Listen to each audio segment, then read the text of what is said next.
नमस्कार, आप देख रहे हैं हॉर्नबिल टीवी। छत्तीसगढ़ की खबरों के हिंदी बुलेटिन हमर छत्तीसगढ़ में मैं अनुज आपका स्वागत करता हूं। आइए सबसे पहले नजर डालते हैं आज की सुर्खियों पर। सुकमा के नक्सली ब्लास्ट में घायल हुए जवानों से मिलने अस्पताल पहुंचे उप मुख्यमंत्री विजय शर्मा। दोनों घायल जवानों की हालत अब खतरे से बाहर। दुर्ग की सुपारी फैक्ट्री में कार्रवाई। विधायक देवेंद्र यादव ने भाजपा सरकार पर लगाए आरोप। कहा कि ये भाजपा सरकार केवल प्रोपेगेंडा करती है, अवैध कारोबार भाजपा नेताओं के संरक्षण में ही फल फूल रहे।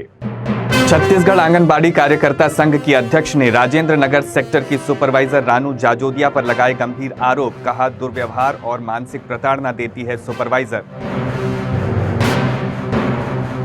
मुख्य समाचारों के बाद अब खबरें विस्तार से। सुकमा जिले में 9 जून को हुए ब्लास्ट में शहीद हुए आकाश राव गिरिपुंजे को पूरे प्रदेश ने नम आंखों से श्रद्धांजलि दी। इस विस्फोट में 2 अन्य जवान गंभीर रूप से घायल हो गए थे, जिनका इलाज रायपुर के रामकृष्ण अस्पताल में जारी है।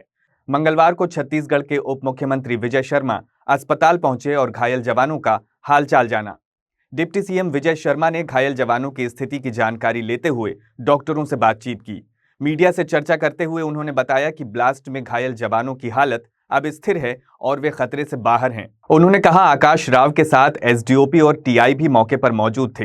उन्हें पत्थर लगने से हाथ और शरीर के कई हिस्सों में चोटें आई हैं, लेकिन कोई गंभीर खतरा नहीं है। संभवतः उन्हें कल आईसीयू से सामान्य वार्ड में शिफ्ट कर दिया जाएगा। विजय शर्मा ने घायल जवानों की बहादुरी की सराहना करते हुए कहा कि उन्होंने विषम परिस्थितियों में भी धैर्य और साहस के साथ मोर्चा संभाला। डिप्टी सीएम ने शहीद आकाश राव के प्रति गहरा शोक व्यक्त किया और उनके परिवार के प्रति संवेदना प्रकट की। जो आकाश राव जी के साथ एसडीओपी थे और जो टीआई थे, दोनों ही अभी थोड़ा मैंने इनको गंभीर चोट नहीं है, स्प्लिंटर्स का चोट है या पत्थर चटक गया उसका चोट है, तो भुजाओं में, शरीर में अनेक स्थानों पर है।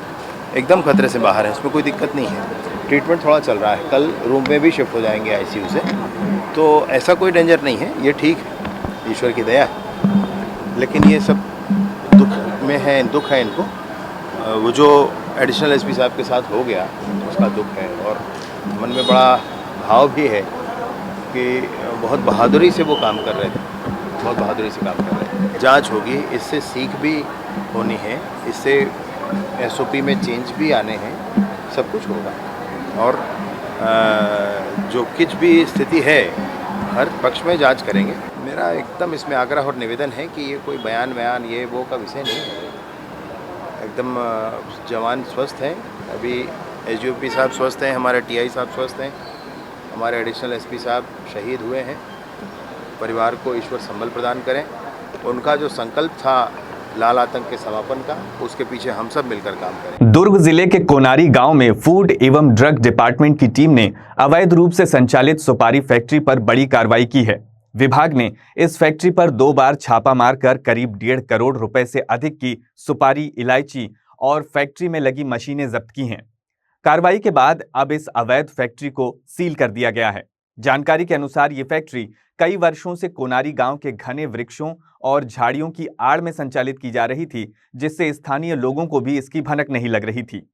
विभागीय अधिकारियों ने बताया कि यहां खाद्य मानकों का घोर उल्लंघन करते हुए सुपारी और अन्य खाद्य पदार्थों की पैकेजिंग की जा रही थी। इस कार्रवाई पर कांग्रेस विधायक देवेंद्र यादव ने भाजपा सरकार पर तीखा हमला बोला है।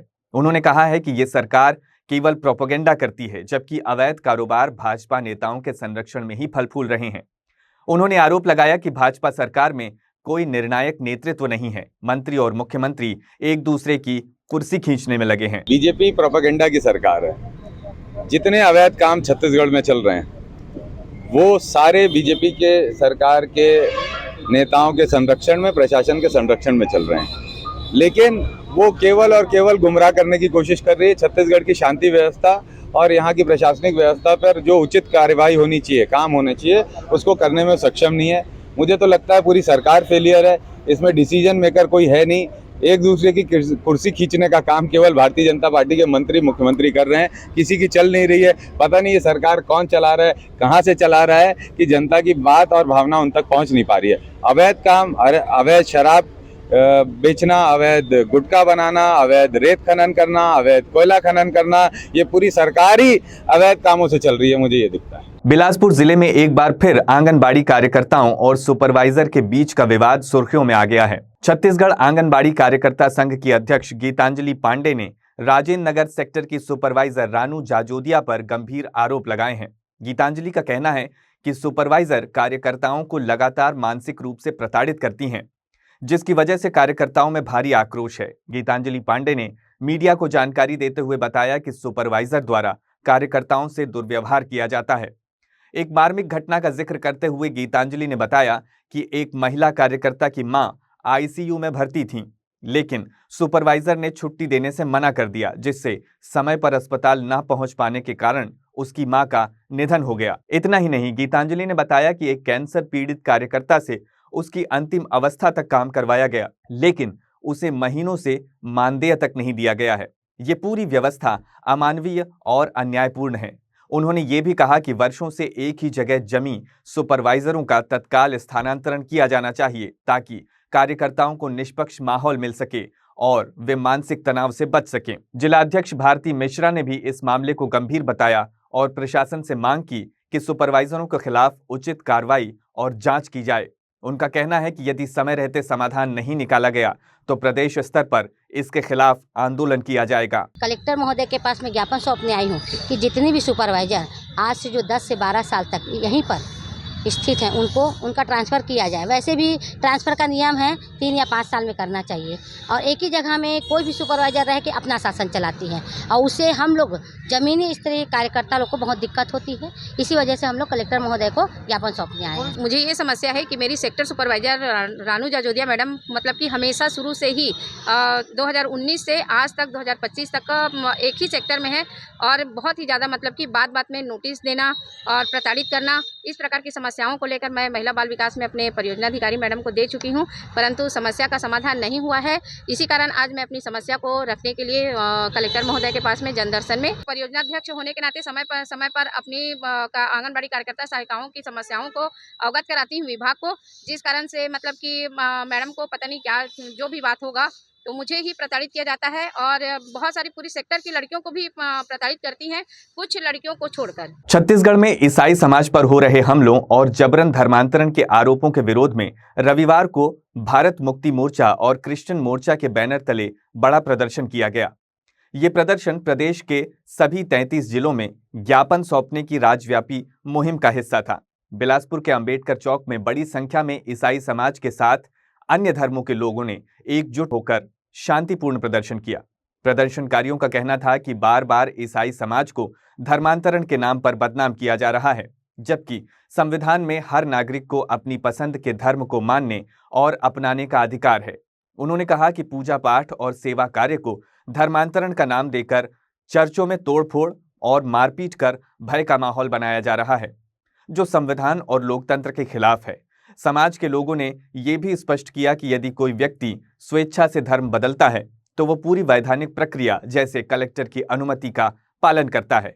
ऐसे में धर्मांतरण के आरोप लगाना, समाज को बदनाम करना पूरी तरह गलत है। उन्होंने सरकार और प्रशासन से मांग की है कि इस तरह की घटनाओं पर तुरंत रोक लगाई जाए और दोषियों के खिलाफ सख्त कार्रवाई की जाए।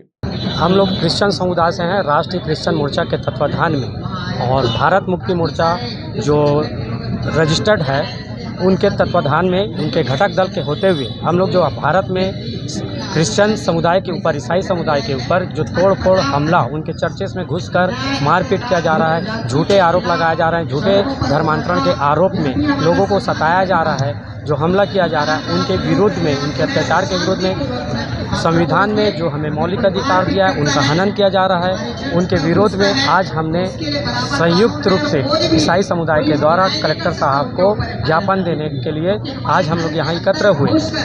उसी प्रकार राष्ट्रीय मुक्ति मोर्चा के द्वारा आह्वान पे पूरे भारतवर्ष के 126 जिलों में राष्ट्रीय क्रिश्चियन मिशन के घटक दलों के द्वारा ज्ञापन देने का कार्य किया जा रहा है।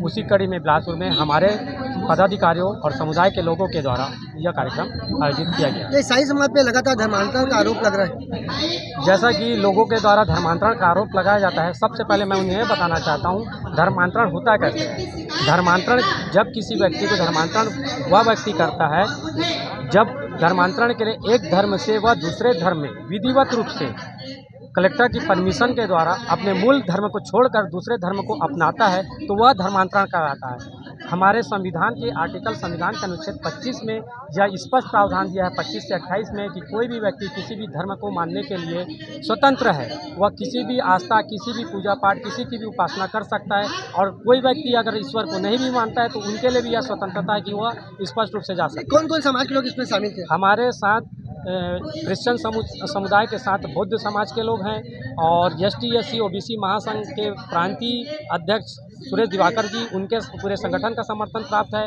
अल्पसंख्यकों में हमें मुस्लिम समुदाय का भी समर्थन प्राप्त है, भीम आर्मी का भी समर्थन प्राप्त है, सर्व ईसाई महासभा संगठन राष्ट्रीय स्तर का उनका संगठन का समर्थन प्राप्त है। मंगलवार को कोटा विधायक अटल श्रीवास्तव ने कांग्रेस के जनप्रतिनिधियों के साथ कलेक्ट्रेट कार्यालय पहुंचकर 15वें वित्त आयोग की राशि के वितरण में गंभीर अनियमितताओं का आरोप लगाया। उन्होंने कहा कि जिला पंचायत बिलासपुर और जनपद पंचायत कोटा में सदस्यों के बीच राशि का समान वितरण नहीं किया जा रहा है। विधायक का कहना है कि ये पंचायती राज अधिनियम की भावना और नियमों के विरुद्ध है और प्रशासन माथा देखकर तिलक लगाने की नीति पर चल रहा है। विधायक अटल श्रीवास्तव ने बताया कि जनपद पंचायत कोटा में अध्यक्ष को 25 लाख रुपए, उपाध्यक्ष को 15 लाख रुपए, पक्ष में सदस्यों को 6 लाख और विपक्ष के सदस्यों को मात्र 4 लाख रुपए की राशि दी जा रही है। इसी प्रकार जिला पंचायत में भी अध्यक्ष, उपाध्यक्ष और सत्ता पक्ष के सदस्यों को अधिक राशि दी जा रही है, जबकि विपक्षी सदस्यों को उपेक्षित किया जा रहा है। उन्होंने कहा कि ये पक्षपातपूर्ण रवैया लोकतंत्र और निष्पक्ष प्रशासन की भावना को आघात पहुंचाता है। विधायक के साथ पहुंचे अन्य जनप्रतिनिधियों ने भी अपने अपने क्षेत्र में हो रहे इस प्रकार के भेदभाव की शिकायत की। इस दौरान जिला पंचायत की सदस्य सतकली बावरे ने कहा कि वे क्रमांक 13 के सदस्य हैं, लेकिन उन्हें अब तक 15वें वित्त की राशि का एक पैसा भी नहीं मिला है। उन्होंने आरोप लगाया कि जब भी वे जिला पंचायत अध्यक्ष से राशि की मांग करती हैं तो उन्हें बजट बनने का बहाना दिया जाता है। इसके साथ ही उन पर भाजपा में शामिल होने का दबाव भी बनाया जाता है। केंद्र का मतलब 13 नंबर से मैं जिला पंचायत सदस्य हूँ, मस्तूरी से वित्त परिषद से, और मेरे को बस बोला गया है कि आपको 4 लाख मिलेगा करके, और अभी तक कोई राशि प्राप्त नहीं हुई है। और किसी को राशि मिली है आपके? 15वें वित्तीय का पैसा जो है उसमें मेरे मोबाइल में आया है 14,80,000 रुपये का आप बजट बना के दे दो, अब मैं दे दूंगा। जैसे ही हम बात करते हैं अध्यक्ष महोदय से, सूर्यवंशी जी से, तो बोलते हैं कि मैं आपको 5 लाख एक्स्ट्रा दे दूंगा, आप दखल अंदाज मत करो, ऐसे बोलते हैं। और बस कुछ नहीं, बस हमको अभी तक कोई एक पैसा भी हमको नहीं मिला है। पिछड़े वर्ग का पैसा भी आया है, उसको भी हम लोग बांट चुके हैं। भाजपा के जितने बने हैं अध्यक्ष, उपाध्यक्ष, सदस्य 9 लोग बांट लिए हैं और हम लोग को नहीं दिया गया है। क्यों ऐसा किया जा रहा है आप लोगों से? अब ऐसा हम लोग को कांग्रेस का है सदस्य समर्थन है, ऐसे टाइप से किए हैं। मैं तो अध्यक्ष लड़ी हूँ, इसलिए मेरे को क्या भाजपा पार्टी में ज्वाइन करने की बात सामने आ रही है? हाँ, आ रही थी सामने। मेरे को तो बहुत बार बोले हैं कि आप भाजपा में ज्वाइन कर लीजिए करके, मैंने नहीं की। और कांग्रेस की तरफ से मैं अध्यक्ष पद के लिए लड़ी हूँ और एक ही वोट से हम लोग पराजय हुए, मतलब हारे हैं। तो इसलिए हमको पता नहीं, अपने मन में थिंकिंग बना के रखे हुए हैं कि आप 15 लाख 14 लाख ऐसे बोलते रहते हैं, जाते हैं तो हमको बोलते हैं कि 5 लाख तुम एक्स्ट्रा ले लो और बाकी को तुम छोड़ो। इस लोकतांत्रिक परंपरा में इस देश में चुनाव लोकसभा के, विधानसभा के और उसके बाद त्रिस्तरीय पंचायती राज में गाँव को मजबूत करने के लिए चुनाव प्रक्रिया। हमारे जनपद सदस्य, जिला पंचायत सदस्य जो अपने अपने क्षेत्रों से चुन के आए हैं, उनके लिए भी एक 15वें वित्त का पैसा रहता है जो अपने क्षेत्र के विकास के लिए दिया जाता है। जैसे विधायकों को विधायक निधि दी जाती है, सांसदों को सांसद की निधि दी जाती है, वैसे ही जनपद सदस्यों को, जिला पंचायत सदस्यों को उनकी निधि दी जाती है। पर अभी यहाँ पर दुर्भावनापूर्ण कार्रवाई हो रही है। अध्यक्ष द्वारा, जो कि कांग्रेस समर्थित या निर्दलीय है, उनको 4 लाख रुपए दिया जा रहा है जनपद वालों को, अपने सदस्यों को 10 लाख रुपए दिया जा रहा है, अध्यक्ष खुद 50 लाख रुपए रख रहा है। तो आखिर अध्यक्ष भी एक जनपद क्षेत्र, वो कुछ पैसा ज़्यादा रखे, कोई जिला पंचायत के सदस्यों को ब्लैकमेल किया जा रहा है, उन्हें डराया जा रहा है कि आप हमारे साथ आइए, नहीं तो आपको 15 लाख रुपए मिलेंगे और बाकी सदस्यों को 25 से 30 लाख रुपए मिल रहे हैं। या तो ये प्रक्रिया खत्म कर दें, आप बता दें हम सब लोग सामूहिक इस्तीफा दे देते हैं। पर अगर अपने क्षेत्र के कार्य के लिए जिला पंचायत के सदस्यों को, जनपद को पैसा नहीं मिलेगा तो आखिर वो किस तरीके से क्षेत्र में काम करेंगे? और इस चश्मे से देखना कि हम लोग कोई पाकिस्तान से आए हुए लोग हैं, हम लोग के दूसरे देश से आए हुए लोग हैं। इसी जनता ने हम लोग को चुन के भेजा है, हमारे सदस्यों को चुन के भेजा है। इस तरीके का जो भेदभावपूर्ण है, आज हम लोग कलेक्टर को ज्ञापन देने आए हैं। 2-3 दिन के अंदर इस पर कार्रवाई नहीं हुई, इसमें बड़ा आंदोलन किया जाएगा। क्या कुछ आश्वासन मिला है?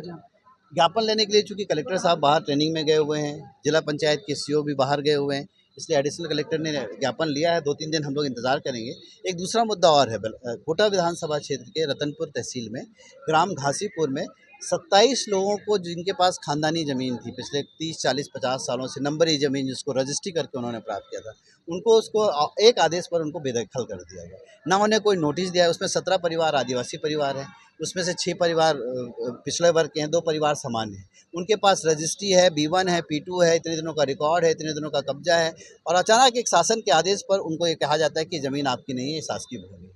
आखिर हो क्या रहा है राजस्व विभाग में? जो पैसा देगा तो शासकीय भूमि भूस्वामी हो जाएगी, और जो गरीबों के पास पैसा नहीं है उनको बेदखल कर दिया जाएगा। हम तो मांग करते हैं कि जो रतनपुर से केंद्र तक की जो ज़मीन का भू अधिग्रहण हुआ है सड़क, उसकी भी जांच की जाए, और राजस्व अधिकारियों की जो मनमानी है, जिस तरीके से भ्रष्टाचार का आलम है कि कोई गरीब आदमी उनके पास जाएगा तो बिना पैसे वो काम नहीं कर रहे हैं, उसको तत्काल रोका जाना चाहिए। ये जो अभी जमीन शासकीय बताकर बेदखल किया गया है, उसके पीछे पर्पस क्या है? कुछ समझ में नहीं आया। ना उन्हें नोटिस दिया गया, केवल रिकॉर्ड में एक आदेश निकाला गया कि इस जमीन के मालिकाना हक इनसे वापस लिया जाता है और उसे सरकारी घोषित किया जाता है। भिलाई के सेक्टर 1 में 29 मई को हुए दर्दनाक सड़क हादसे को लेकर स्थानीय लोगों और पीड़ित परिवार में गहरी नाराजगी है। इस हादसे में तेज रफ्तार कार ने 2 मासूम बच्चों को अपनी चपेट में ले लिया था, जिनमें से एक की इलाज के दौरान 2 जून को मौत हो गई। घटना को 10 दिन से भी ज्यादा हो चुके हैं, लेकिन हादसे के जिम्मेदार कार का चालक अब तक पुलिस की पकड़ से बाहर है। मृतक बच्चे के परिजन और उनके परिचितों का कहना है कि पुलिस की कार्रवाई बेहद धीमी और लापरवाही भरी है। उन्होंने बताया कि घटनास्थल पर मौजूद लोगों ने कार और उसके नंबर की जानकारी भी पुलिस को दी थी, फिर भी कोई ठोस कार्रवाई अब तक नहीं की गई है। इससे पीड़ित परिवार को न्याय मिलने की उम्मीद कम होती जा रही है। हादसे से नाराज परिजनों ने भिलाई विधायक देवेंद्र यादव से मुलाकात कर मदद की गुहार लगाई। इसके बाद विधायक देवेंद्र यादव ने जिला प्रशासन से शिकायत दर्ज कर कार्रवाई की मांग की है। उन्होंने स्पष्ट शब्दों में कहा है कि यदि जल्द आरोपी को गिरफ्तार नहीं किया गया तो वे परिजनों के साथ मिलकर उग्र आंदोलन करेंगे। आप देख लीजिए, पुलिस का इंटरेस्ट का कोई टॉपिक होगा तो उसको वो तुरंत कर लेंगे। क्या है, गरीब आदमी की सुनवाई का है।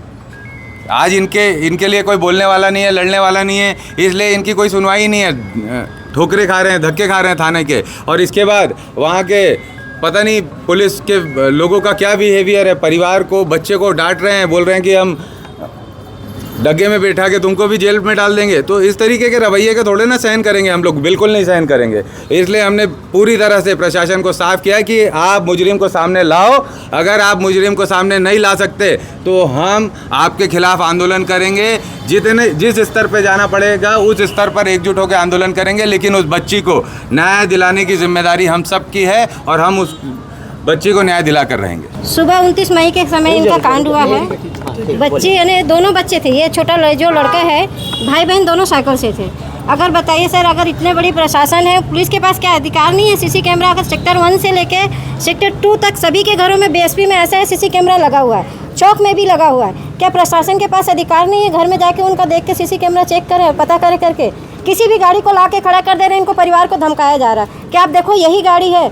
अब गरीब आदमी के किसी के बच्चे के मोल नहीं है। अमीर आदमी होते क्या कोई प्रशासन अधिकारी हो तो तुरंत काम हो जाता है, और गरीब आदमी को डराया धमकाया जाता है। ये कैसा न्याय है? हम लोग बस यही न्याय चाहते हैं कि हमारी बच्ची को न्याय मिले, उस जो भी अपराधी है उसे उम्र कैद की सज़ा हो। जो जैसे ये अपनी बच्चे से दूर है वो भी अपने परिवार से दूर रहे, तब तो न्याय हो। हमें पैसे की या चाहे कोई चीज़ की ज़रूरत नहीं है, हमें बस यही न्याय चाहिए। उस अपराधी को पकड़ा जाए, वो कार पकड़ाए और उसे उम्र कैद की सजा हो। ज़िंदगी भर वो भी जेल में रहे, अपने परिवार से दूर रहे, जैसे ये ज़िंदगी भर अपनी बच्ची से दूर रहेगी। बस हमको प्रशासन से यही है। छत्तीसगढ़ में शिक्षकों के युक्तियुक्तकरण को लेकर असंतोष गहराता जा रहा है। मंगलवार को शिक्षक साझा मंच के बैनर तले बड़ी संख्या में शिक्षकों ने प्रदर्शन करते हुए जिला कलेक्टर के नाम ज्ञापन सौंपा। उन्होंने इस प्रक्रिया में गंभीर विसंगतियों का आरोप लगाते हुए इसे तत्काल निरस्त करने की मांग की। शिक्षकों का कहना है कि हाल ही में हुए युक्तियुक्तकरण में पारदर्शिता का घोर अभाव रहा है। उन्होंने आरोप लगाया कि जिन शिक्षकों को किसी भी सूरत में स्थानांतरित नहीं किया जाना चाहिए था, उन्हें अतिशेष घोषित कर दिया गया है, जबकि कुछ विशेष शिक्षकों को जानबूझकर राहत दी जा रही है। कई मामलों में देखा गया है कि एक ही स्कूल के एक शिक्षक को हटाकर दूसरी जगह भेजा गया और उसी स्कूल में किसी अन्य स्कूल से शिक्षक को पदस्थ कर दिया गया। इस प्रक्रिया में वरिष्ठता और अनुभव की पूरी तरह अनदेखी की गई है।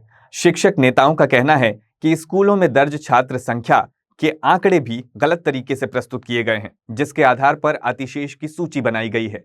इससे कई शिक्षकों को मानसिक रूप से प्रताड़ित होना पड़ रहा है।